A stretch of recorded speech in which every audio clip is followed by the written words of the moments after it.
হঠাৎ করেই অনেক বড় একটা সিদ্ধান্ত নিয়ে ফেলেছি। তো কী সিদ্ধান্ত নিলাম সেটা অবশ্যই আপনাদের সঙ্গে শেয়ার করব।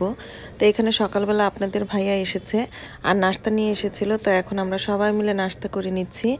আর হঠাৎ করে আসলে আমাদের বাসাটা চেঞ্জ করেছি। এটাই ছিল অনেক বড় একটা সিদ্ধান্ত।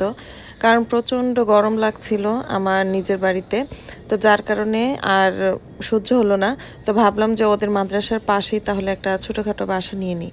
তো ওদের মাদ্রাসার পাশেই হুট করে একটা ছোটোখাটো বাসা পেয়ে গিয়েছি। আর যেহেতু ফ্যামিলির সদস্য বলতে গেলে আমরা ৩ জনই থাকি, ২ মেয়েকে নিয়ে আমি থাকি। আর আপনাদের ভাইয়া যেহেতু কাজের সুবাদে কক্সবাজারের দিকে থাকে, তো সেজন্য আরও অত বড় বাসা নিইনি।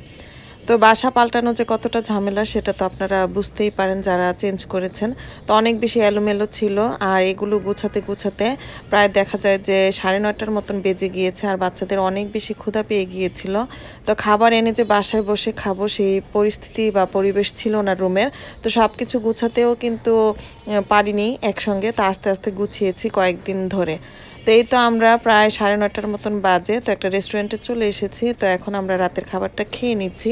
আর বাচ্চাদের তো খাবার হিসেবে ফ্রাইড রাইস, চিকেন ফ্রাই এগুলোই পছন্দ। তো সেই জন্য আপনাদের ভাইয়া বলল তাহলে এই খাবারগুলোই অর্ডার দিই। তো এই তো আমরা খেয়ে নিচ্ছি সবাই মিলে। আর ওদের মাদ্রাসাটাও যেহেতু আমার বাড়ির থেকে একটু দূরে ছিল, তো আসা যাওয়া অনেক বেশি কষ্ট হয়ে যেত।